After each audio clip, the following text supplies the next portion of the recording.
তোমরা আমাকে শুনতে পাচ্ছ কিনা কমেন্ট করে জানাবে। আমাকে ক্লিয়ারলি শুনতে পাচ্ছ কিনা?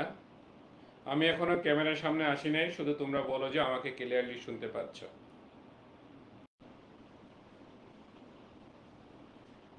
আজকে লাইভটা তোমরা শেয়ার করে দিবে। আজকে আমরা পড়বো হচ্ছে জাতিসংঘ পার্ট 2। গতকাল আমরা জাতিসংঘ পার্ট 1 নিয়েছিলাম, আজকে পড়বো হচ্ছে আমরা জাতিসংঘ পার্ট 2। জাতিসংঘ খুবই গুরুত্বপূর্ণ একটি টপিক। 46 বিসিএসও জাতিসংঘ থেকে 6টি প্রশ্ন এসেছে।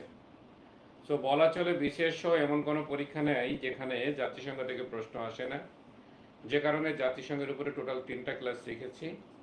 গতকাল অনেকের অনুরোধে ক্লাসটি ওপেন রেখেছিলাম, আজকেও অনেকে আমাকে ইনবক্সে অনুরোধ করেছে ক্লাসটা ওপেন রাখার জন্য, ওপেন রেখেছি। ওকে, এবং এই ক্লাস দেখার মাধ্যমে তুমি ডিসিশন নিতে পারবে যে আসলে তোমার প্রস্তুতি কেমন এবং আমার ক্লাস তোমার প্রস্তুতিকে শক্তিশালী করার জন্য ভূমিকা রাখবে কিনা। যদি তোমার মনোপুত হয় তখন তুমি ভর্তি হতে পারো। ভর্তি হওয়ার জন্য আমার যে প্রোফাইল MNA চৌধুরী, এটার ইনবক্সে তুমি কি করবে, নক দিবে, তাহলেই হবে।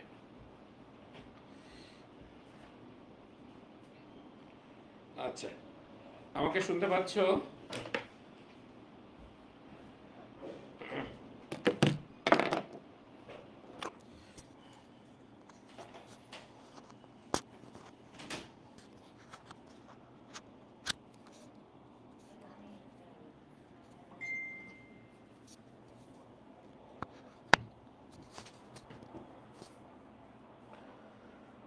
তাহলে আমরা শুরু করে দিব, সবাই শেয়ার করে দিবে, শুরু করে দিব। গতকাল আমরা যে পর্যন্ত পড়েছিলাম, জাতিসংঘের ভাষা পর্যন্ত পড়েছিলাম।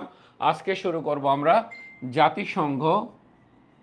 আচ্ছা, প্রথম আমরা একটু লিখে নিব জাতিসংঘ পার্ট 2।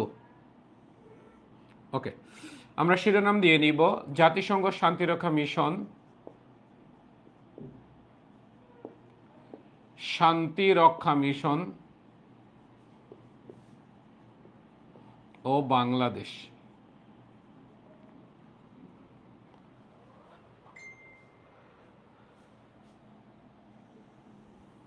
জাতিসংঘ শান্তিরক্ষা মিশন ও বাংলাদেশ। সকলেই মনোযোগ সহকারে শুনবে যে জাতিসংঘ শান্তিরক্ষা মিশন অর্থাৎ জাতিসংঘ যে উদ্দেশ্য নিয়ে প্রতিষ্ঠিত হয়েছিল, সেই উদ্দেশ্যকে বাস্তবায়ন করার জন্য জাতিসংঘ প্রথমবারের মতো শান্তিরক্ষা মিশন লঞ্চ করলো 1948 সালের মে মাসের 29 তারিখে। অর্থাৎ এই জাতিসংঘ শান্তিরক্ষা মিশন, তাহলে আমরা লিখব, তথ্যটা লিখব যেভাবে, জাতিসংঘ শান্তিরক্ষা মিশন চালু হয় 29 মে 1948 সালে।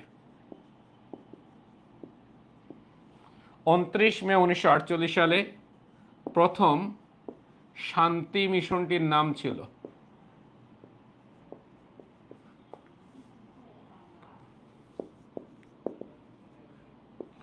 UNTSO বা United Nations truth supervision organisation.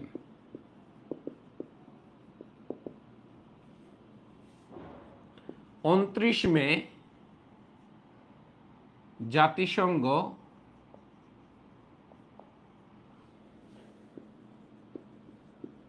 শান্তিরক্ষা দিবস হিসেবে পালিত হয়।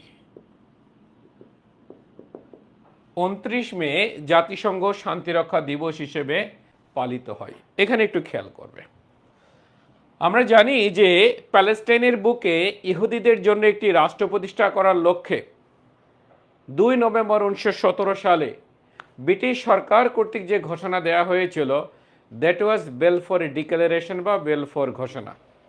এবং এই বেলফোর ঘোষণার পরিপ্রেক্ষিতেই 14 মে 1948 সালে মধ্যপ্রাচ্যের যে রাষ্ট্রটি প্রতিষ্ঠিত হয় সেই রাষ্ট্রটির নাম হচ্ছে ইসরায়েল। নাম কি? ইসরায়েল।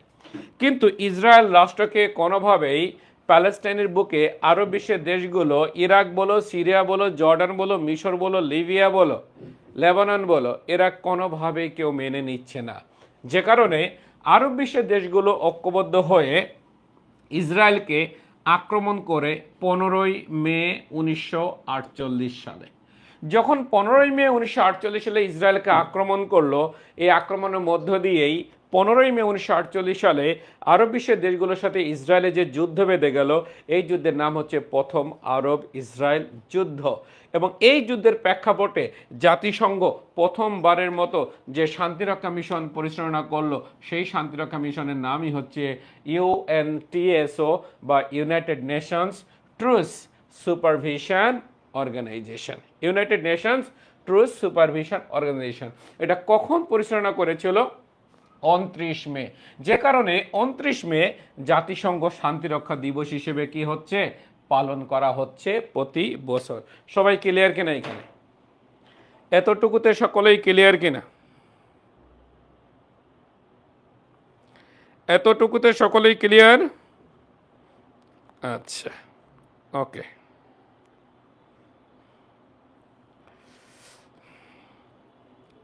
সবাই একটু খেয়াল করবে।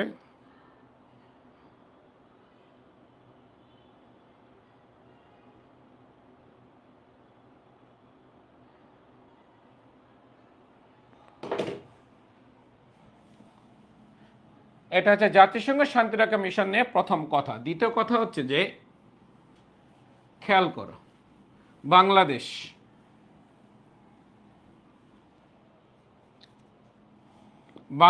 সেনাবাহিনী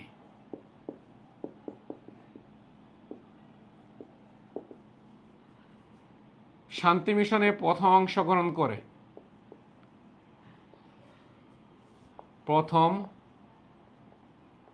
অংশগ্রহণ করে 1988 সালে। শান্তি মিশনটির নাম ছিল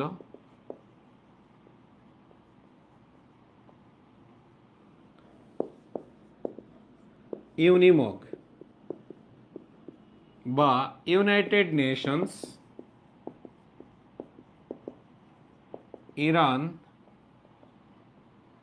ইরাক মিলিটারি অবজারভার গ্রুপ।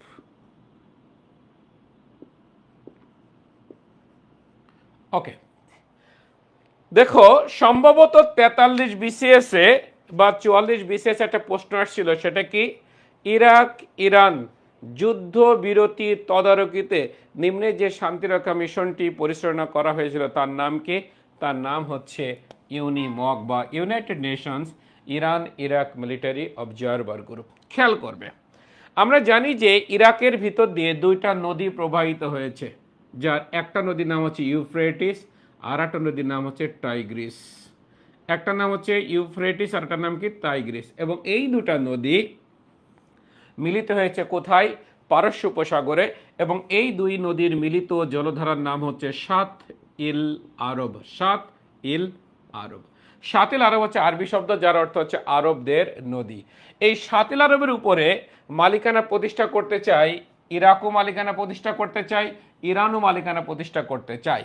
এবং এই সাত ইল আরবকে কেন্দ্র করে 1975 সালে ইরাক এবং ইরানের মধ্যে আলজেরিয়ার রাজধানী আলজিয়ার্সে বসে একটা চুক্তি হয়েছিল, যে চুক্তির নাম ছিল আলজিয়ার্স চুক্তি। এবং ওই চুক্তিতে বলা হয়েছিল সাত ইল আরব সহ যত বিরোধপূর্ণ বিষয় ইরাক এবং ইরানের মধ্যে রয়েছে, এগুলোকে কেন্দ্র করে ইরাক এবং ইরান কখনোই যুদ্ধে অবতীর্ণ হবে না, বরং তারা নিজেদের মধ্যে আলাপ আলোচনা চালিয়ে কূটনৈতিক বোঝাপড়ার মাধ্যমে তারা এগুলো শান্তিপূর্ণ মীমাংসা করে নিবে। কিন্তু 1980 সালে যখন ইরাক সাত ইল আরব দখল করার জন্য যখন উদ্যোগী হয়ে উঠল, তখনই ইরাক এবং ইরানের মধ্যে 1980 সালে যুদ্ধ বেঁধে গেল। সেই যুদ্ধ চলল 1988 সাল পর্যন্ত। এই যুদ্ধের নাম হচ্ছে ইরাক ইরান যুদ্ধ। জাতিসংঘের মধ্যস্থতায় এই যুদ্ধ বন্ধ হলো 1988 সালে এবং 1988 থেকে 1990 পর্যন্ত ইরাক ইরান যুদ্ধবিরতি তদারকি পরিচালনা করার জন্য যে শান্তিরক্ষা মিশন জাতিসংঘ পরিচালনা করলো সেই শান্তিরক্ষা মিশনের নাম হচ্ছে ইউনিমক বা United Nations Iran Iraq military observer group. এই মিশনেই বাংলাদেশ আর্মি 15 জন শান্তিরক্ষী সদস্য নিয়ে প্রথমবারের মতো জাতিসংঘ শান্তিরক্ষা মিশনে অংশগ্রহণ করেছিল। সবাই এতটুকু ক্লিয়ার কিনা? সবাইকে এতটুকু ক্লিয়ার? জি, এতটুকু ক্লিয়ার যদি হয় তাহলে এরপর আমরা চলে যাব জাতিসংঘ শান্তিরক্ষা মিশন এবং বাংলাদেশের আরো কিছু তথ্য নিয়ে আমরা কথা বলবো, সেগুলো মনোযোগ সহকারে তোমরা দেখবে।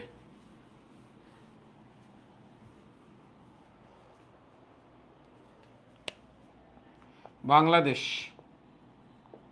পুলিশ প্রথম অংশ গ্রহণ করে 1989 সালে। বাংলাদেশ নৌ ও বিমান বাহিনী প্রথম অংশগ্রহণ করে 1993 সালে। শান্তি মিশনে বাংলাদেশের বর্তমান অবস্থান তৃতীয়। প্রথম হচ্ছে নেপাল। সবাই ক্লিয়ার কিনা? এতটুকু সকলেই ক্লিয়ার কিনা? জাকির হোসেন আলবি, আসসালামু আলাইকুম স্যার, ময়মনসিংহ থেকে। ওয়ালাইকুম আসসালাম ভাইয়া, ধন্যবাদ। আচ্ছা, অঙ্গনা রহমান, আসসালামু আলাইকুম। ওয়ালাইকুম আসসালাম স্যার, কেমন আছেন? আমি ভালো আছি। ওকে,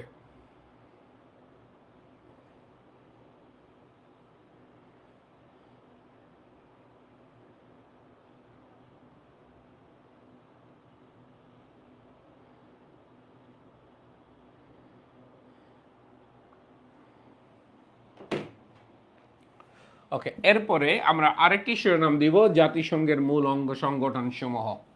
জাতিসংঘের মূল অঙ্গ সংগঠন সমূহ। জাতিসংঘের মূল অঙ্গ সংগঠন সমূহ। খেয়াল করবে, দেখো জাতিসংঘের মূল অঙ্গ সংগঠন হচ্ছে 6টি, কিন্তু এই 6টি অঙ্গ সংগঠনের মধ্যে 6টারই কিন্তু বর্তমানে কার্যক্রম নাই। একটি অঙ্গ সংগঠন আছে যেটার নাম হচ্ছে ওসি পরিষদ। এই ওসি পরিষদের কার্যক্রম 1994 সালে স্থগিত হয়ে যায়। মূলত ওসি পরিষদের কাজ কি ছিল? ওসি পরিষদের কাজ ছিল উপনিবেশিক শাসনের অবসান ঘটানো এবং দ্বিতীয় বিশ্বযুদ্ধের সময় যে সকল ছোট ছোট দেশ বলতে যে সকল দেশের জনসংখ্যা 10 লাখেরও কম, এরকম ছোট ছোট দেশ যখন স্বাধীনতা লাভ করতে পারছিল না, তখনই তাদেরকে আনা হতো ওসি পরিষদের অধীনে। ওসি পরিষদের অধীনে এনে তাদের নানা ধরনের ডেভেলপমেন্ট করে তাদেরকে একটা সময় কি করা হতো? স্বাধীন করে দেওয়া হতো। 1994 সালে অশেনিয়া মহাদেশের একটি দেশ, যে দেশের নাম হচ্ছে পালাউ, এই পালাউ স্বাধীন হওয়ার মধ্য দিয়েই দেখা গেল পৃথিবীতে আর তেমন কোনো পরাধীন ভূখণ্ড নাই, উপনিবেশিক শাসনের প্রায় অবসান ঘটেছে, যে কারণে 1994 সালে ওসি পরিষদের কার্যক্রম কি হয়? স্থগিত হয়। তাহলে আমরা লিখব মূল অঙ্গ সংগঠন কয়টি? 6টি, কিন্তু কার্যক্রম রয়েছে কয়টির? 5টির। ওসি পরিষদের ওসি পরিষদের কার্যক্রম স্থগিত হয় 1994 সালে পালাউকে স্বাধীন করার মধ্য দিয়ে।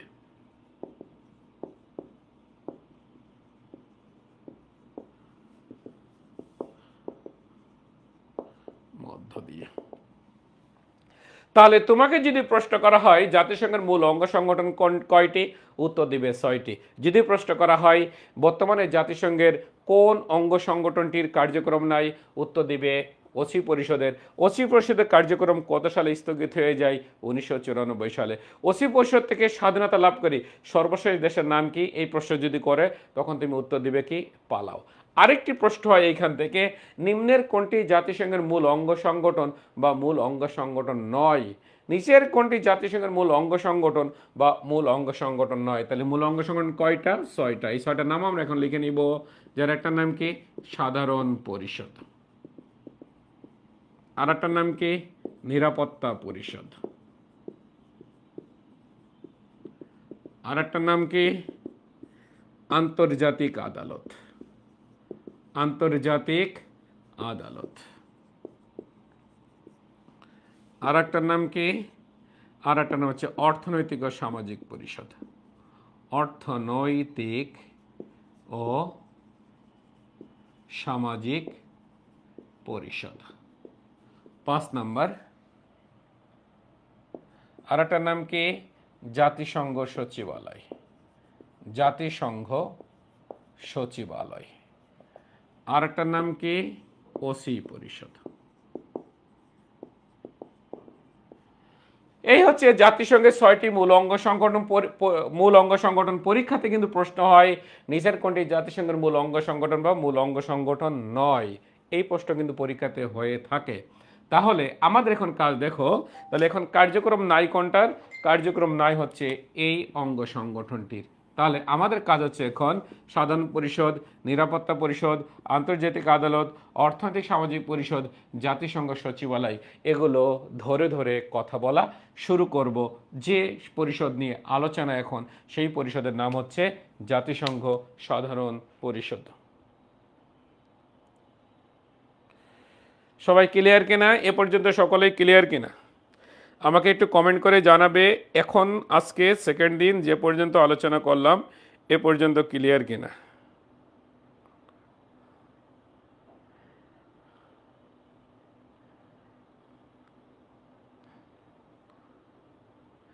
সবাইকে ক্লিয়ার?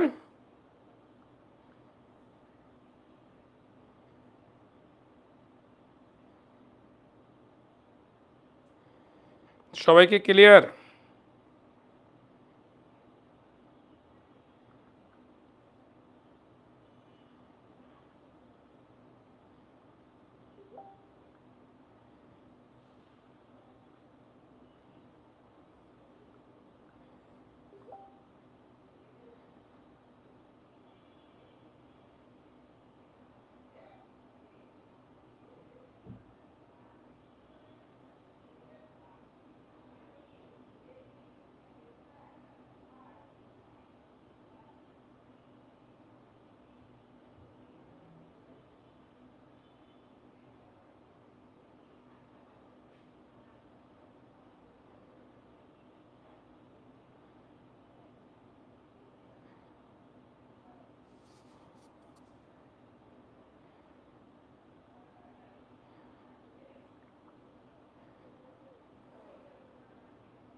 সবাইকে ক্লিয়ার?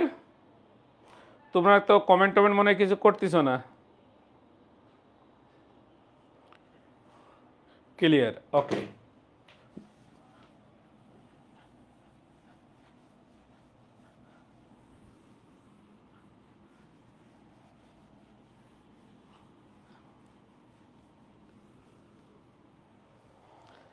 তাহলে এখন আমরা কথা বলবো কোনটাকে নিয়ে, আমরা এখন কথা বলবো সাধারণ পরিষদকে নিয়ে কথা বলবো। সাধারণ পরিষদ, খেয়াল করবে জাতিসংঘের 6টি যে প্রিন্সিপাল অর্গান রয়েছে, এই 6টি প্রিন্সিপাল অর্গানের মধ্যে সবচেয়ে বেশি কার্যক্রম পরিচালনা করে থাকে জাতিসংঘের যে অর্গানটি, সেই অর্গানের নাম হচ্ছে জাতিসংঘ সাধারণ পরিষদ। আর এই কারণে সাধারণ পরিষদকে বলা হয় জাতিসংঘের মাদার অর্গান বলা হয়। কি বলা হয়? মাদার অর্গান বলা হয়। আরেকটি বিষয়, যখন কোনো দেশ জাতিসংঘের সদস্যপদ লাভ করে তখন সেই দেশটি অটোমেটিক্যালি জাতিসংঘের দুইটি অর্গানের সদস্যপদ লাভ করে যায়, যার একটা হচ্ছে ইউএনজিএ বা ইউনাইটেড নেশন জেনারেল অ্যাসেম্বলি, আর একটা হচ্ছে আইসিজে বা ইন্টারন্যাশনাল কোর্ট অফ জাস্টিস। তাহলে যদি বলা হয় সাধারণ পরিষদের সদস্য কয়টা, 193টি, আইসিজে সদস্য কয়টি, 193টি। অর্থাৎ যখন কোনো দেশ জাতিসংঘের সদস্যপদ লাভ করে তখন সেই দেশ অটোমেটিক্যালি জাতিসংঘের সাধারণ পরিষদ এবং আইসিজে বা ইন্টারন্যাশনাল কোর্ট অফ জাস্টিস বা আন্তর্জাতিক আদালতের সদস্যপদ অটোমেটিক্যালি লাভ করে যায়। লক্ষ্য রাখবে, এই সাধারণ পরিষদকে বলা হয় কি, বলা হয় সারা বিশ্বের আইনসভা বলা হয়। কি বলা হয়? সারা বিশ্বের আইনসভা বলা হয়। কেন সারা বিশ্বের আইনসভা বলা হয় সেটা শুনবো আমরা এখন। খেয়াল করো, আইনসভা কি? আইনসভা হচ্ছে রাষ্ট্রের এমন একটি বডি, এমন একটি অর্গান যেখানে জনগণের দ্বারা নির্বাচিত বা অনির্বাচিত প্রতিনিধিরা সভা বা অধিবেশন ডেকে জনগণের কল্যাণার্থে আইন প্রণয়ন করে থাকে। তাহলে এখন ধরে নাও বাংলাদেশের আইনসভা। আমি যদি বাংলাদেশের আইনসভার কথা যদি বলি, এইটা যদি আইনসভা হয়, এই আইনসভাতে কি হয়? আইন প্রণয়ন হয়, অ্যাক্ট যেটাকে বলা হয়। বাংলাদেশের আইনসভাতে যে আইন প্রণয়ন করা হয় এটা কোন দেশের জনগণের জন্য? বাংলাদেশের মানুষের জন্য, বাংলাদেশের মানুষের জন্য। এবং এই আইনের প্রয়োগ শুধুমাত্র বাংলাদেশের ভৌগোলিক সীমারেখার মধ্যেই ঘটবে, বাংলাদেশের ভৌগোলিক সীমারেখার বাইরে কিন্তু যাবে না। তাহলে বাংলাদেশ বা একটা দেশের আইনসভাকে তাহলে কি বলা হয়? জাতীয় আইনসভা।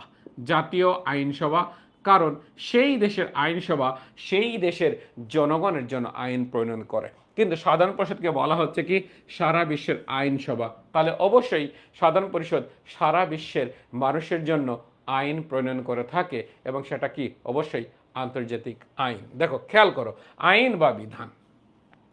সমুদ্রের মধ্যে একটি রাষ্ট্রের অধিকার কি হবে, কতটুকু একটি রাষ্ট্রের জাতীয় সার্বভৌমত্বের অধীনে থাকবে, কতটুকু জলরাশি পৃথিবীর সকল রাষ্ট্রের জন্য ওপেন থাকবে, কিংবা এক দেশের সমুদ্র যদি অন্য দেশ দখল করে থাকে তাহলে সেই দখলদারিত্বের অবসান ঘটানো হবে যে বিধান বা আইনের মাধ্যমে, সেই বিধান বা আইনটার নাম হচ্ছে আনক্লস বা United Nations convention on the law of the sea. এই আনক্লস এটি একটি আন্তর্জাতিক সমুদ্র আইন যা জাতিসংঘের সাধারণ পরিষদ কর্তৃক 1982 সালে প্রণীত হয়। তো দেখো এই সাধারণ পরিষদের উদ্যোগে আবার দেখো 1979-এ নারীর প্রতি সকল প্রকার বৈষম্য নির্মূলকরণের জন্য যে সনদ প্রণীত হয়, এটি একটি আন্তর্জাতিক সনদ যা নারীদের প্রতি বৈষম্য বিলোপকারী সনদ বা সংক্রান্ত সনদ, যার পুনরূপ হচ্ছে convention on the elimination of all forms of discrimination against women. তাহলে এই যে সিডো বলো, আনক্লজ বলো, জেনোসাইড কনভেনশন বলো, জেনেভা কনভেনশন বলো, ইউএনএইচসিআর কনভেনশন বলো, রিফিউজি কনভেনশন বলো, হ্যাঁ, এগুলো সবই হচ্ছে আন্তর্জাতিক আইন বা বিধান যা প্রণয়ন করেছে কে? জাতিসংঘের সাধারণ পরিষদ। যে কারণে সাধারণ পরিষদকে বলা হয় সারা বিশ্বের আইনসভা। কেন সাধারণ পরিষদকে সারা বিশ্বের আইনসভা বলা হয় এটা ক্লিয়ার হতে পেরেছ কিনা? যদি পেরে থাকো তাহলে আমি লেখাতে চলে যাব। ক্লিয়ার কিনা?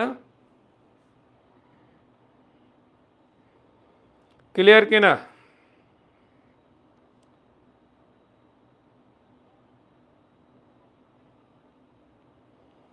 তোমরা কি ক্লিয়ার?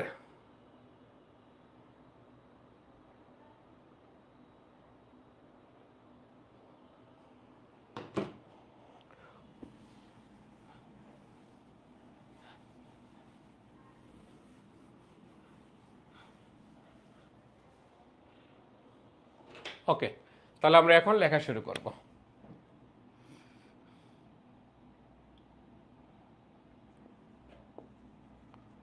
সাধারণ পরিষদকে বলা হয় জাতিসংঘের মাদার অর্গান এবং সারা বিশ্বের আইনসভা।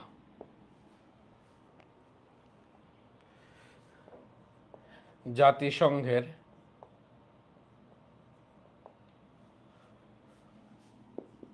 সকল সদস্য রাষ্ট্রই সাধারণ পরিষদের সদস্য।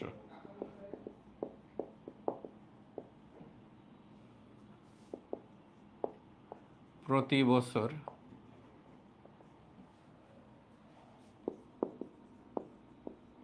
সেপ্টেম্বর মাসের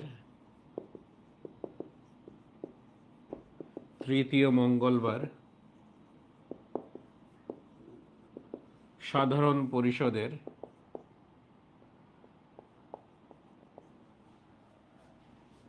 বার্ষিক অধিবেশন বসে। খেয়াল করবে, এইখান থেকে একটি প্রশ্ন হয় সাধারণ পরিষদের বার্ষিক অধিবেশন কখন বসে, কিংবা প্রশ্নটা এভাবে হয় প্রথাগতভাবে সাধারণ পরিষদের বার্ষিক অধিবেশন কখন বসে? সেপ্টেম্বর মাসের তৃতীয় মঙ্গলবার। এই প্রশ্ন কিন্তু বহুবার পরীক্ষাতে এসেছে। 2024 পর্যন্ত অধিবেশন হয়েছে 79টি। সাধারণ পরিষদের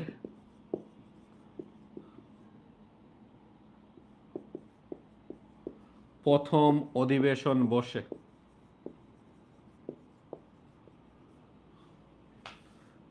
10 জানুয়ারি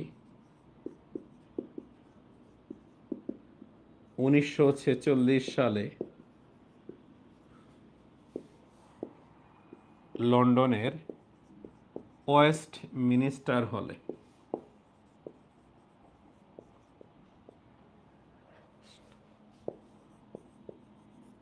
লন্ডনের ওয়েস্ট মিনিস্টার হলে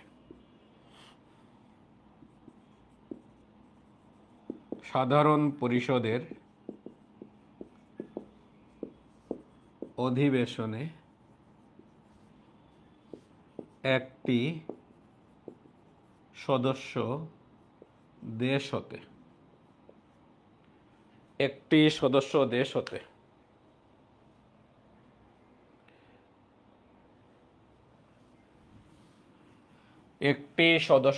হতে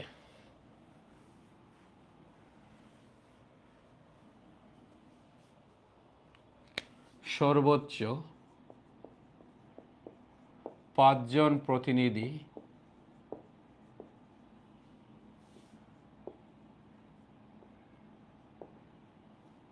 অংশ নিতে পারে,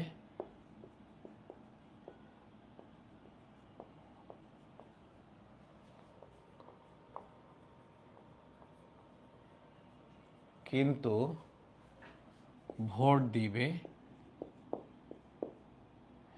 ভোট দিতে পারে একটি।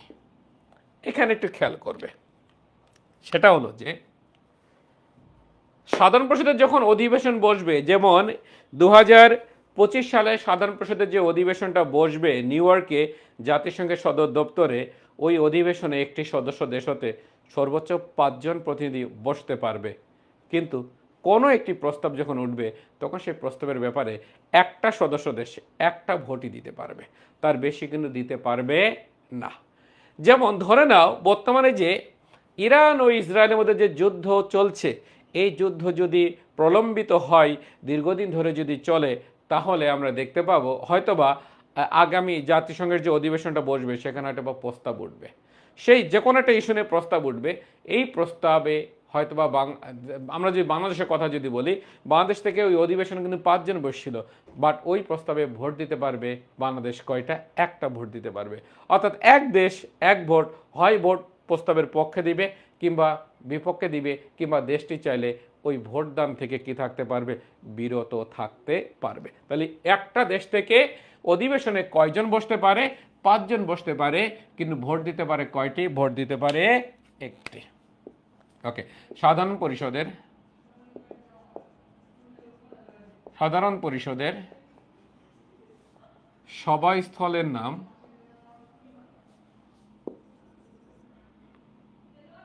The flushing Meadows.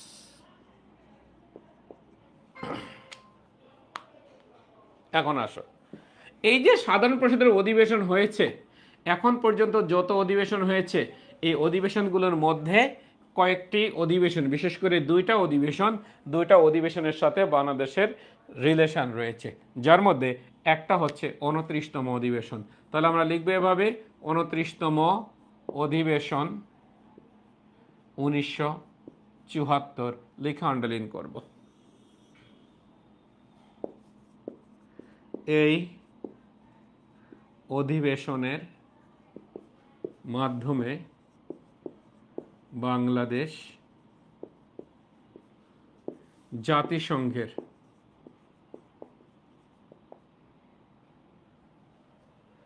সদস্যপদ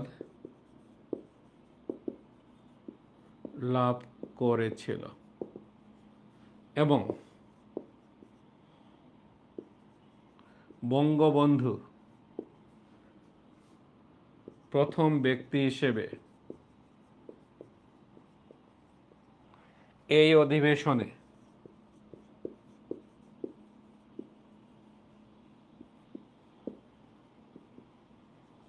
বাংলায় ভাষণ দেন 25 সেপ্টেম্বর 1974 সালে। এখান থেকে কিন্তু অনেকবার প্রশ্ন হয়েছে যে বাংলাদেশ জাতিসংঘের বা সাধারণ পরিষদের কততম অধিবেশনে সদস্যপদ লাভ করেছিল। আবার প্রশ্ন হয়েছে যে সাধারণ পরিষদের কততম অধিবেশনে বঙ্গবন্ধু বাংলায় ভাষণ দিয়েছিলেন, কিংবা প্রশ্ন হয় এভাবে যে সাধারণ পরিষদের 1974 সালের সেপ্টেম্বর মাসের কত তারিখে বঙ্গবন্ধু জাতিসংঘে বাংলায় ভাষণ দিয়েছিলেন, যার উত্তর হচ্ছে 25 সেপ্টেম্বর 1974। এরপরে 41তম অধিবেশন 1986, সেটা আমাদের জন্য ইম্পর্টেন্ট। 41তম অধিবেশন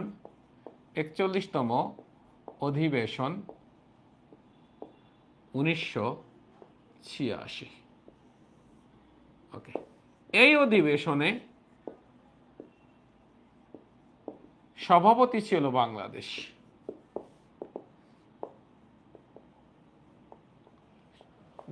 বাংলাদেশের হয়ে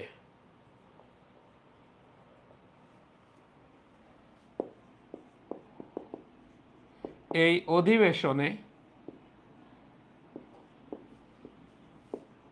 সভাপতিত্ব করেন কে করেন? হুমায়ুন রশিদ চৌধুরী। এটা খুবই ইম্পর্টেন্ট যে নিম্নের কে জাতিসংঘের সাধারণ পরিষদে সভাপতিত্ব করেছিলেন? নিম্নের কোন বাংলাদেশী জাতিসংঘের সাধারণ পরিষদের সভাপতিত্ব করেছিলেন? আবার প্রশ্ন হয় কত সালে সভাপতিত্ব করেছিলেন? আবার প্রশ্ন হয় জাতিসংঘের কততম অধিবেশনে বাংলাদেশ সভাপতিত্ব করেছিলেন? 41তম অধিবেশন। সবাই ক্লিয়ার কিনা? সবাই কি ক্লিয়ার?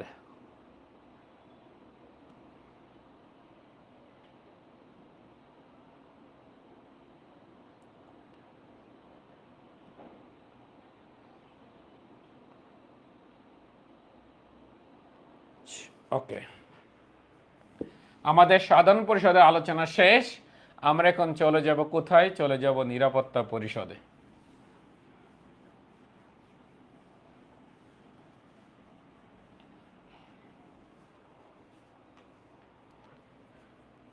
আমরা আলোচনা করব এবার নিরাপত্তা পরিষদ নিয়ে।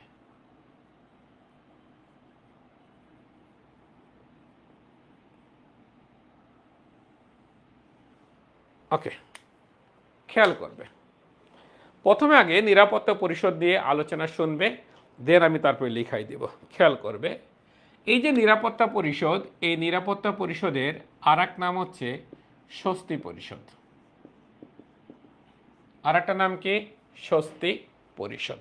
কেন স্বস্তি পরিষদ? দেখো, যুদ্ধ বেঁধে গেলে যুদ্ধ বন্ধ করার দায়িত্ব বেসিক্যালি নিরাপত্তা পরিষদের। তাহলে যুদ্ধ যখন চলে যে এই যে আমরা যদি এখন যদি বলি ইরান এবং ইসরায়েলের যে যুদ্ধ, এই যে পাল্টি যে ক্ষেপণাস্ত্র হামলা করা, রকেট হামলা করা, ড্রোন হামলা করা, এতে করে কি হয়েছে যে একজন মানুষ কিন্তু ঘরে শুয়েও শান্তি পাচ্ছে না। সে মনে করছে যে এই বুঝি আমার বিল্ডিংয়ের উপরে সে ক্ষেপণাস্ত্র পড়লো, তার মানে সে অস্বস্তিতে আছে। এই অস্বস্তি দূর করে, যুদ্ধ বন্ধ করে, অস্বস্তি দূর করে, স্বস্তি প্রতিষ্ঠা করে, নিরাপত্তা প্রতিষ্ঠা করে, শান্তি প্রতিষ্ঠা করে থাকে যে পরিষদ, সেই পরিষদের নাম হচ্ছে নিরাপত্তা পরিষদ। যে কারণে নিরাপত্তা পরিষদের অপর নাম হচ্ছে স্বস্তি পরিষদ। অ্যান্ড সেকেন্ড ওয়ান, এই নিরাপত্তা পরিষদের গঠন সম্পর্কে বলা আছে জাতিসংঘের ইউএন চার্টারের 23 নং আর্টিকেলে বলা আছে। যখন 1945-এ জাতিসংঘ প্রতিষ্ঠিত হয়, তখন ইউএন চার্টারের 23 নং আর্টিকেলে বলা হয়েছিল জাতিসংঘের নিরাপত্তা পরিষদ গঠিত হবে 5টি স্থায়ী সদস্য এবং 6টি অস্থায়ী সদস্য নিয়ে, সব মিলেই 11টি সদস্য নিয়ে। এই 23 নং আর্টিকেল 1965 সালে কি করা হলো? সংশোধন করা হলো। সংশোধন করে যেটা করা হলো যে স্থায়ী সদস্য 5টায় রাখা হলো এবং অস্থায়ী সদস্য 6টি থেকে বাড়িয়ে 10টি করা হলো, এবং যেটা বিধান সৃষ্টি হলো নিরাপত্তা পরিষদ পরিচালিত হবে কয়টি সদস্যের সমন্বয়ে? 15টি সদস্যের সমন্বয়ে। আর এ কারণে দেখবে পরীক্ষাতে প্রশ্ন আসে যে 1965 সালের পূর্বে নিরাপত্তা পরিষদের সদস্য ছিল কতটি? 65 সালের পূর্বে সদস্য ছিল 11টি, যার মধ্যে স্থায়ী ছিল 5টি, অস্থায়ী ছিল 6টি। আর 65 সাল থেকে স্থায়ী সদস্য 5টাই ছিল এবং অস্থায়ী সদস্য 6টা থেকে বেড়ে কয়টা হয়েছে? 10টা হয়েছে। সবাই এই ব্যাখ্যাটুকু ক্লিয়ার কিনা? সকলেই এই ব্যাখ্যাটুকু ক্লিয়ার কিনা?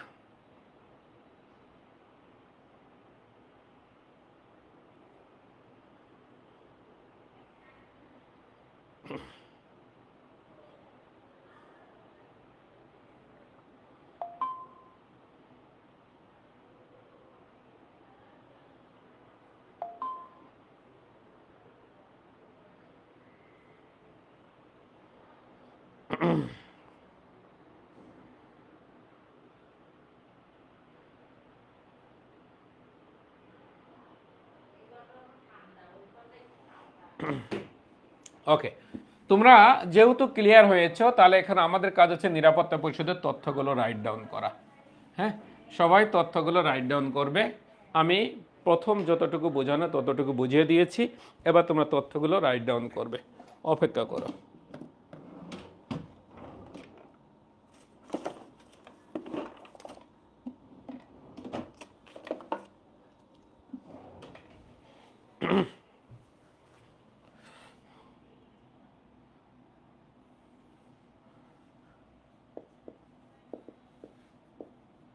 নিরাপত্তা পরিষদের অপর নাম স্বস্তি পরিষদ। 1965 সালের পূর্বে নিরাপত্তা পরিষদের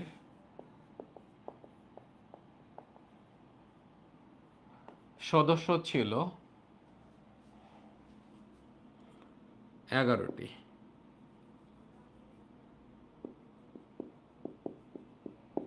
বর্তমান সদস্য 15টি। স্থায়ী সদস্য 5টি। এই যে নিরাপত্তা পরিষদের 5টি স্থায়ী সদস্য, যাদের মধ্যে একটার নাম কি? বর্তমান সদস্য কয়টি? 15টি। লিখব স্থায়ী সদস্য 5টি। এই 5টি কারা? খেয়াল করো, এই 5টার মধ্যে একটা নাম হচ্ছে ইউকে, আরেকটা নাম হচ্ছে ইউএসএ, আর একটা নাম হচ্ছে ফ্রান্স, আর একটা নাম হচ্ছে রাশিয়া, আর একটা নাম হচ্ছে চীনা। এখান থেকে কি প্রশ্ন আসে? হ্যাঁ, প্রশ্ন আসে। কি প্রশ্ন আসে? নিম্নের কোনটি জাতিসংঘের স্থায়ী সদস্য বা স্থায়ী সদস্য নয়, এরকম প্রশ্ন পরীক্ষাতে হয়ে থাকে। নিচের কোনটি জাতিসংঘের স্থায়ী সদস্য, নিরাপত্তা পরিষদের স্থায়ী সদস্য বা স্থায়ী সদস্য নয়। ওকে, এদেরকে খেয়াল করবে, এদেরকে সংক্ষেপে বলা হয় P5, V5 এবং B5। এদেরকে সংক্ষেপে বলা হয় P5, V5 এবং B5। কেন P5, কেন V5, কেন বা B5 বলা হচ্ছে সেটা এখন মনোযোগ সহকারে শুনবে। দেখো, এরা জাতিসংঘের নিরাপত্তা পরিষদের কি সদস্য? স্থায়ী সদস্য। স্থায়ীর ইংরেজি কি? স্থায়ীর ইংরেজি হচ্ছে পার্মানেন্ট। পার্মানেন্ট, তাহলে পার্মানেন্ট কি? পার্মানেন্ট 5, যে কারণে এদেরকে সংক্ষেপে কি দ্বারা প্রকাশ করা হচ্ছে? সংক্ষেপে প্রকাশ করা হচ্ছে P5, মানে permanent 5 members of the United Nations security council. এটাও কিন্তু প্রশ্ন হয়েছে যে ওই যে ইরানের পরমাণু কর্মসূচি নিয়ে P5+1 এর সাথে যে ইরানের চুক্তি হয় 14 জুলাই 2015 সালে, সেই P5+1 এর P5 দ্বারা কি বোঝানো হয়েছে? এই প্রশ্ন কিন্তু বিসিএস এর প্রশ্ন। তাহলে P5 দ্বারা বোঝানো হয় জাতিসংঘের নিরাপত্তা পরিষদের 5টি স্থায়ী সদস্যকে। এইবার খেয়াল করবে, খেয়াল করবে, এই যে 5টা দেশ, এই 5টা দেশকে 1945 সালে একটা সম্মেলন হয়েছিল, যে সম্মেলনের নাম হচ্ছে ইয়াল্টা। কি নাম? ইয়াল্টা। এই ইয়াল্টা কনফারেন্সের মাধ্যমে এক বিশেষ ক্ষমতা প্রদান করা হয়, এবং সেই ক্ষমতার নাম কি? সেই ক্ষমতার নাম হচ্ছে ভেটো। এই ভেটো কি শব্দ? ভেটো হচ্ছে ল্যাটিন শব্দ, যার অর্থ কি? যার অর্থ হচ্ছে আমি ইহা মানি না। আমি ইহা মানি না। তাহলে একটা জিনিস খেয়াল করো তো, পৃথিবীতে ভেটো ক্ষমতা আছে কয়টি দেশের? 5টি দেশের, যে কারণে তাদেরকে সংক্ষেপে কি বলা হচ্ছে? V5, মানে কি? ভেটো 5। V5 মানে কি? ভেটো 5। তাহলে 1945 সালে ইয়াল্টা সম্মেলনের মাধ্যমে নিরাপত্তা পরিষদের 5টি স্থায়ী সদস্যকে ভেটো ক্ষমতা প্রদান করা হয়। ভেটো হচ্ছে ল্যাটিন শব্দ, যার অর্থ হচ্ছে আমি ইহা মানি না। অপরদিকে B5, B5 মানে বিগ স্টেট 5। লক্ষ্য রাখবে, বিশ্বে সামরিক শক্তির বিচারে রাষ্ট্রগুলোকে 2টা ভাগে ভাগ করা হয়েছে, যার একটাকে বলে বৃহৎ রাষ্ট্র বা বিগ স্টেট, আর একটাকে বলে মাইক্রো স্টেট বা ক্ষুদ্র রাষ্ট্র। যে রাষ্ট্রসমূহ সামরিকভাবে অত্যন্ত শক্তিশালী তাদেরকেই মূলত বলা হয় বিগ স্টেট, আর যারা সামরিকভাবে দুর্বল তাদেরকে বলা হয় মাইক্রো স্টেট। তুমি এই 5টা দেশের দিকে একটু তাকাও তো। এই 5টা দেশই প্রত্যেকে দেখবা যে নিউক্লিয়ার উইপন্সের মালিক, প্রত্যেকেই দেখবা যে বৃহৎ সেনাবাহিনী, প্রত্যেকটা দেশে দেখবা যে অনেক বেশি পরিমাণে সেনাবাহিনী রয়েছে, এবং তাদের সামরিক বাজেটের আকার কিন্তু অনেক বড়, যে কারণে এরা হচ্ছে সামরিকভাবে অত্যন্ত শক্তিশালী। তাহলে এরা কি? এরা হচ্ছে বিগ স্টেট। তাহলে নিরাপত্তা পরিষদে বিগ স্টেট রয়েছে কয়টা? 5টি, যে কারণে তাদেরকে বলা হচ্ছে সংক্ষেপে B5 বা বিগ স্টেট 5। এতটুকু ক্লিয়ার কিনা? P5, V5 এবং B5 ক্লিয়ার হতে পেরেছো কিনা? ক্লিয়ার হতে পেরেছো কিনা?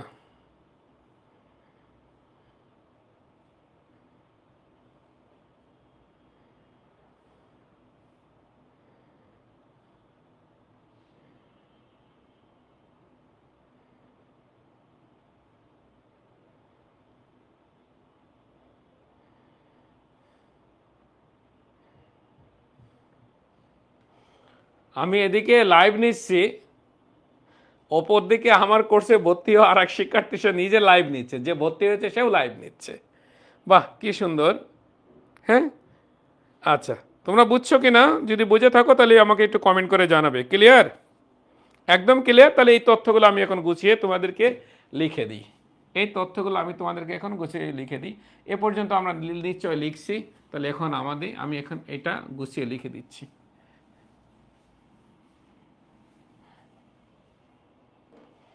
স্থায়ী সদস্য 5টি। ওকে, 1945 সালে ইয়াল্টা সম্মেলনের মাধ্যমে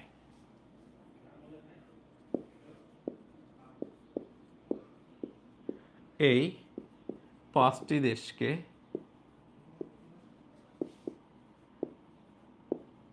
ভেটো ক্ষমতা দেয়া হয়। ভেটো ল্যাটিন শব্দ, এর অর্থ আমি ইহা মানি না। নিরাপত্তা পরিষদে উত্থাপিত প্রস্তাব পাশ হতে স্থায়ী 5টি সদস্যের ভোট সহ মোট 9টি ভোটের প্রয়োজন হয়।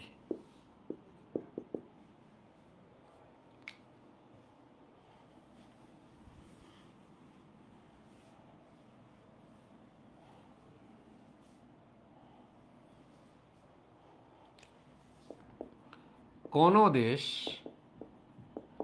ভেটো প্রয়োগ করলে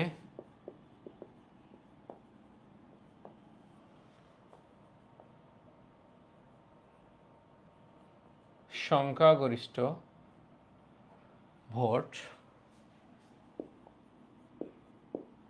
বাতিল বলে গণ্য হয়। তাহলে দেখো, নিরাপত্তা পরিষদে যখন কোনো প্রস্তাব উত্থাপিত হবে তখন সেই প্রস্তাব পাশ হতে 9টি ভোট লাগে। তবে এই 9টি ভোটের মধ্যে স্থায়ী 5টি সদস্যের ভোট থাকতেই হবে। এই 5টি সদস্যের মধ্যে কোনো সদস্য যদি ভেটো প্রয়োগ করে তখন সেই প্রস্তাব কিন্তু আর পাশ হবে না। কিভাবে? খেয়াল করো। ধরে নাও এটা নিরাপত্তা পরিষদ। তাহলে এটা যদি নিরাপত্তা পরিষদ হয় তাহলে তার সদস্য স্থায়ী কয়টি? 5টি। অস্থায়ী কয়টি? 10টি। সব মিলিয়ে কয়টি? 15টি। তাহলে প্রত্যেকটি রাষ্ট্রের একটা করে ভোট। তাহলে এখানে টোটাল ভোট কয়টা? 15টি ভোট। যখন নিরাপত্তা পরিষদে কোনো প্রস্তাব উত্থাপিত হবে তখন প্রস্তাবটি পাশ হতে স্থায়ী 5টি সদস্যের ভোট সহ মোট কয়টি ভোট লাগবে? 9টি ভোট লাগবে। যদি 9টি ভোট লাগে তখন সে প্রস্তাবটি পাশ হবে। আর ধরে নাও এই কোন একটি প্রস্তাবের ব্যাপারে ভোটাভুটি যে হলো নিরাপত্তা পরিষদে, সেখানে এখানে হলো 4টি দেশ ভোট আর অস্থায়ী 10টি দেশই ভোট দিল, সব মিলে ধরে নাও 14টি ভোট দিয়েছে। এক্ষেত্রে তুমি ধরে নাও চীন কি করেছিল? চীন ভেটো মারলো। তাহলে চীন যেহেতু ভেটো মেরেছে তখন এই 14টি ভোট পেলেও 9টি ভোট লাগে স্থায়ী 5টি সদস্য ভোট সহ কোনো প্রস্তাব পাশ হতে। কিন্তু এখানে আমরা দেখতে পাই 14টি ভোট পড়েছে, কিন্তু চীন কি করলো? ভেটো মারলো। তখন এই সংখ্যাগরিষ্ঠ ভোট বাতিল বলে গণ্য হবে। ক্লিয়ার কিনা সবাই?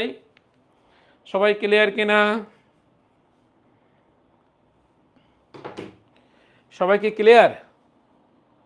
এ নেটিভ, আসসালামু আলাইকুম। ওয়ালাইকুম আসসালাম। কেমন আছেন ভাই? আমি ভালো আছি। তোমরা কেমন আছো? ওকে, ভালো আছো তাই না? স্যার লিখিত ব্যাচ কবে চালু করবেন? আমি এখনো শিওর না কবে চালু করতে যাচ্ছি লিখিত ব্যাচ।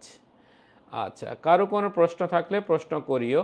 যদিও আমার ক্লাসে আমি এমনভাবে আলোচনা করি যে এই আলোচনার মধ্যে প্রশ্ন থাকে না তেমন, কারণ তোমার মনে যে প্রশ্নগুলো থাকে সেই প্রশ্নগুলো আমার আলোচনার মাধ্যমে তুমি উত্তর পেয়ে যাও। স্যার, স্ক্রিনের লেখাটা সরিয়ে দিলে ভালো হতো। স্ক্রিনে লেখাটা সরিয়ে দিলে কিভাবে ভালো হতো ভাই? আমার তো স্মার্ট বোর্ড নাই, আমি তো গরিব শিক্ষক, আমার তো স্মার্ট বোর্ড কেনার সামর্থ্য এখন নাই ভাইয়া। হ্যাঁ, দেখি, প্ল্যান আছে যদি ভবিষ্যতে কিনতে পারি। ওকে, তাহলে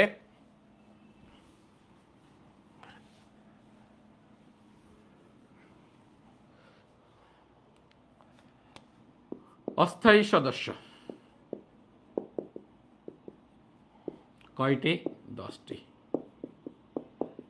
সদস্যদের মেয়াদ 2 বছর। পরীক্ষাতে কিন্তু প্রশ্ন আসে নিরাপত্তা পরিষদের অস্থায়ী সদস্যগণ কত বছরের জন্য নির্বাচিত হয়? কত বছর? 2 বছর। বাংলাদেশ অস্থায়ী সদস্য নির্বাচিত হয় 2 বার। প্রথমবার 1978 সালে জাপানকে হারিয়ে,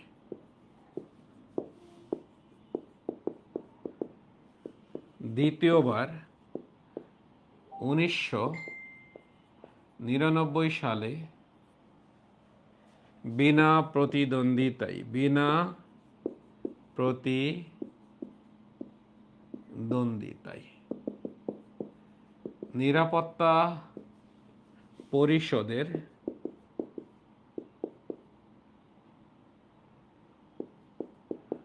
সভাপতির মেয়াদ 1 মাস। দেখো এখান থেকে প্রশ্ন আসে নিরাপত্তা পরিষদের অস্থায়ী সদস্যদের মেয়াদ কত বছর। প্রশ্ন আসে বাংলাদেশ প্রথমবার নিম্নের কোন দেশকে হারিয়ে নিরাপত্তা পরিষদের অস্থায়ী সদস্যপদ লাভ করেছিল? যার উত্তর কি? জাপান। আবার প্রশ্ন আসে নিরাপত্তা পরিষদের সভাপতির মেয়াদ কত দিন? যার উত্তর হচ্ছে 1 মাস। 1 মাস। সবার লেখা শেষ কিনা? লিখন সরকার লিখন। স্যার আপনি কি বাংলাদেশ বিষয়াবলী পড়ান? না ভাই, আমি বাংলাদেশ বিষয়াবলী পড়াই না ভাই, আমি শুধু আন্তর্জাতিক বিষয়াবলী পড়াই। সবার লেখা শেষ কিনা?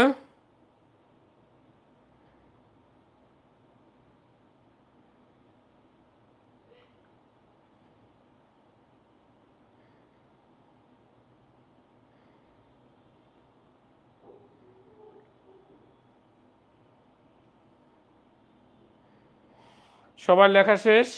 ওকে, আমরা তাহলে এবার আরেকটি অর্গান নিয়ে কথা বলে আজকের ক্লাস শেষ করব।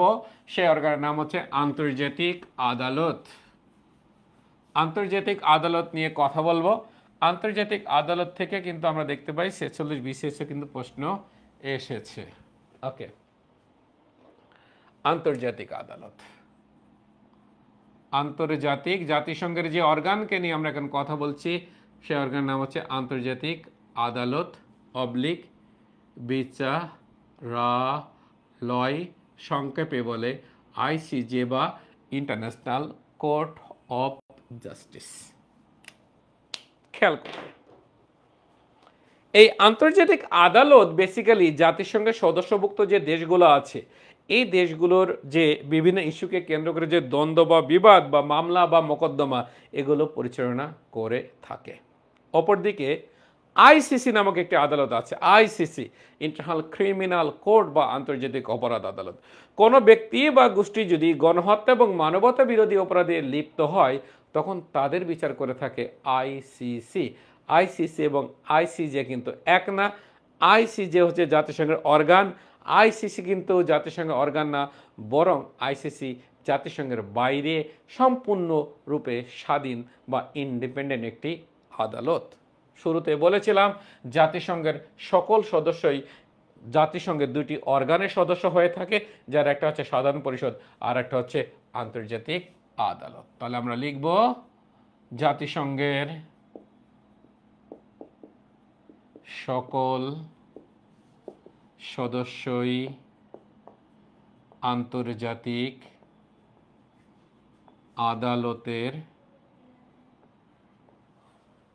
সদস্য। বিচারক সংখ্যা 15 জন।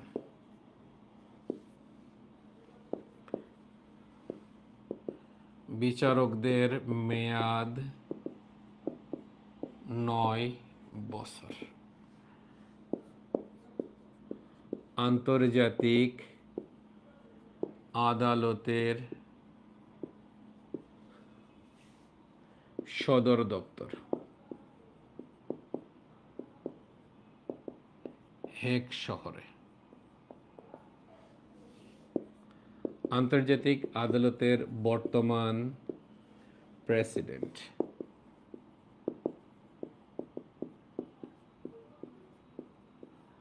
নওয়াব সালাম।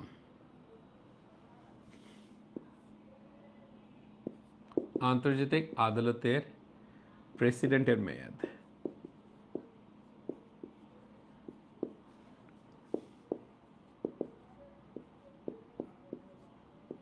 3 বছর। আন্তর্জাতিক আদালতকে নিয়ে এতটুকু পড়লেই হবে। তোমরা দেখবে প্রশ্ন কি আসছে, এখানে বহুবার প্রশ্ন আসছে আন্তর্জাতিক আদালতের বিচারের সংখ্যা কতজন? 15 জন। পরীক্ষাতে প্রশ্ন আসছে আন্তর্জাতিক আদালতের একজন বিচারক কত বছরের জন্য নিয়োগ পান? 9 বছরের জন্য নিয়োগ পান। আন্তর্জাতিক আদালতের সদর দপ্তর কোথায়? নেদারল্যান্ডের হেগ শহরে। কোথায়? নেদারল্যান্ডের হেগ শহরে। 46 বিসিএস এসছে আন্তর্জাতিক আদালতের প্রেসিডেন্টের মেয়াদ কত বছর? কত বছর? 3 বছর। 3 বছর। সবাই ক্লিয়ার কিনা?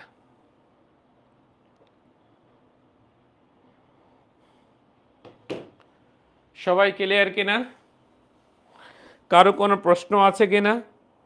আমাদের ক্লাস কিন্তু শেষ। আমরা বলেছিলাম 1 ঘন্টা, সভাপতির মেয়াদ 1 মাস হওয়ার কি কোনো কারণ আছে? সভাপতি কি স্থায়ী দেশ থেকে হয়? নো, সভাপতির মেয়াদ 1 মাস হওয়ার কোনো কারণ নাই। মূলত নিরাপত্তা পরিষদের সদস্য কয়টি? 15টি। এই 15টি দেশের থেকেই যাতে সভাপতি পদে পার্টিসিপেশন থাকে, এ কারণে 1 মাস কি করা হয়েছে? 1 মাস নির্ধারণ করা হয়েছে। সভাপতি কি স্থায়ী দেশ থেকে হয়? নো, সভাপতি স্থায়ী এবং অস্থায়ী সকল দেশ থেকেই হবে। যদিও ছোট একটা জব করি, তবুও স্যারের ক্লাস ভালো লাগে, তাই চলে আসলাম। জহিরুল ইসলাম জয়, তোমাকে অসংখ্য ধন্যবাদ ভাইয়া। কারো কোনো প্রশ্ন আছে কিনা? যদি প্রশ্ন না থাকে তাহলে আজকের ক্লাস আমরা এখানে শেষ করব। তবে তার আগে আমি একটি ঘোষণা বলে দিই, সেটা হলো যে যারা তোমরা 47 দিবে, 48 দিবে, এমনকি 49 দিবে, তারা আমার ক্লাসে ভর্তি হতে পারো যদি তোমাদের পছন্দ হয়। এভাবে আমি ভেঙে চুরে ক্লাসে কোনো অপ্রয়োজনীয় কথা না বলে, আজাইরা গল্প না করে, পেশাল না পড়ে আমি ক্লাস নিতে পছন্দ করি। সম্ভবত তোমরা যারা এরকম অ্যাটিটিউড বা এরকম প্রেজেন্টেশন পছন্দ করো, তাদের কাছে আমার ক্লাসটি ভালো লাগার কথা। যদি ভালো লাগে তাহলে তুমি ভর্তি হওয়ার সিদ্ধান্ত নিতে পারো। ওকে? আর যারা অলরেডি অ্যাডমিটেড তাদের উদ্দেশ্যে বলি, আপাতত ক্লাস প্রতিদিনই হতে থাকবে। হ্যাঁ, আমি যদি ইনকেস ধরে নাও 7 দিন ঢাকায় আছি, 7 দিনই একটানা ক্লাস চলবে। যদি ঢাকার বাইরে 2 দিনের জন্য যাই আমি কোনো কাজে, তাহলে সেই 2 দিন আর ক্লাস হবে না। সো আমরা যেহেতু 48 আমাদের মধ্যে আছে, এখানে 48 শিক্ষার্থীরা ডাক্তারও ভর্তি হয়েছে, তাদেরও ক্লাস করে শেষ করার কিন্তু একটা বিষয় কিন্তু রয়েছে। যে কারণে কোর্স প্ল্যান ধরে লেকচার ধরে প্রতিদিন ক্লাস হবে। সো এখানে রুটিনের কোনো বিষয় নেই, জাস্ট তোমাদের কাছে কোর্স প্ল্যান আছে। 1 নম্বর লেকচার, 2 নম্বর লেকচার, 3 নম্বর লেকচার। যেমন 1 নম্বর লেকচার আমাদের জাতিসংঘ পার্ট 1, 2 নম্বর লেকচার আজকে যেটা নিলাম এটা জাতিসংঘ পার্ট 2, আগামীকাল নিব জাতিসংঘ পার্ট 3। ওকে, তাহলে সকলেই ভালো থাকো। স্যার আমাদের কি এক্সাম হবে? হ্যাঁ জি, এক্সাম হবে, নাকি শুধু ক্লাস? এক্সাম হবে। কোর্স প্ল্যান আমি যে ভর্তির জন্য যে অ্যানাউন্সমেন্টটা দিয়েছিলাম, সেই অ্যানাউন্সমেন্টটা তোমরা ভালো করে পড়ো, তাহলে তুমি বুঝতে পারবে এক্সাম হবে কিনা। যেমন জাতিসংঘ ক্লাস শেষ করার পরেই যখন শেষ হবে, তখন আমি তোমাদেরকে একটা ডেট দিয়ে দেবো, সেই ডেট অনুযায়ী জাতিসংঘের উপরে কি হবে? পরীক্ষা নেওয়া হবে, 20 নম্বরের পরীক্ষা নেওয়া হবে। ওকে, তাহলে সকলেই ভালো থাকো। আল্লাহ হাফিজ। দেখা হবে আগামীকাল রাত 10টায় জাতিসংঘ পার্ট 3 ক্লাস নিয়ে।